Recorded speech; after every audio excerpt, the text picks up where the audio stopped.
ladies and gentlemen, today we're going to tell you the truth. Originally, I started out writing a book called Angels on the Ark, or what could have been Angles on the Ark, to prove the existence of a God, a single deity that has ruled all of this world for multiple generations. And when I say multiple generations, I don't mean back to the so-called start of Adam and Eve. I believe that there have been multitudes of generations of people on this planet that have been created either genetically or are descendants of a remnant society that is either from this world or from another world, and we are the end production of their experiments or genetic characteristics. And this remnant society I have written about in my book, and I call it God, because for all intent and purposes, the storyline that follows my beliefs that there is a remnant race of beings that created the pictography on the $1 bill in 20 months has never once been challenged. But to prove that this entity or race of beings had knowledge that superseded anything we possess in today's world is the fact that what you are actually looking at right now is a representation of non-Euclidean optics. Now, I only expect about 0.5% of the people in my audience to understand what non-Euclidean optics is and how it works.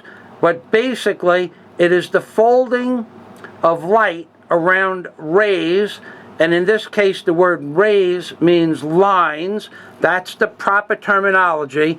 The lines, because they have a contour of convex or concave, form the structure of the item utilizing the original contours of the original structures, in this case a bullock, a calf or an oxen, and or the faces of the six-winged seraphim that are man-like but not necessarily men, spoken about in the Bible, aka the book of Revelations, more specifically chapter 4 verses 6 and 7, with 6 wings. Stop your video, count the lines next to the eyes.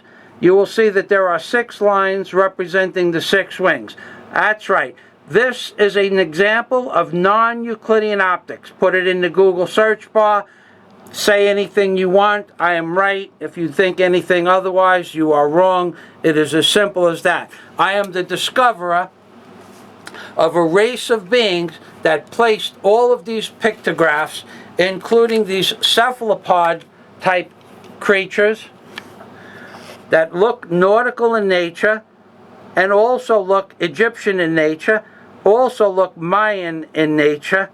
They also take on the characteristics of multitudes of different sea creatures, including the structure necessary to move through the ether of either the sea or the universe. These beings that created what I call Fazagami created these pictographs on the $1 bill and did so while they were writing the Bible in association with the codex directly linked to the $1 bill.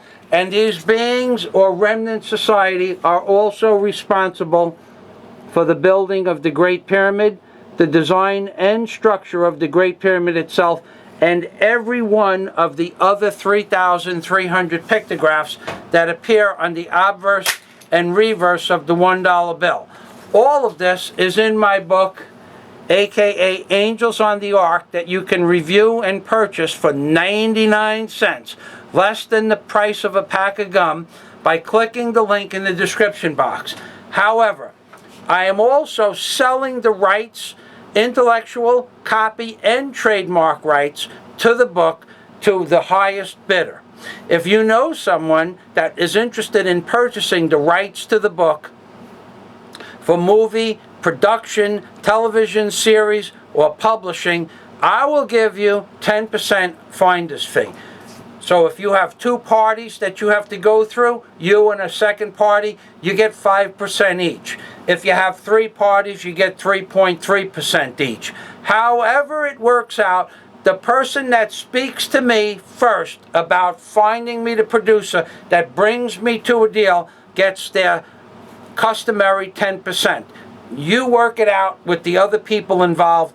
I get the money from the production studio. You are guaranteed 10%. I will make a deal with you while I'm in negotiations with the people. You will get your money. So that's my offer to you today, ladies and gentlemen. January 14th, I am looking to sell the intellectual, the copyrights, and the trademark rights to the book Angels on the Ark.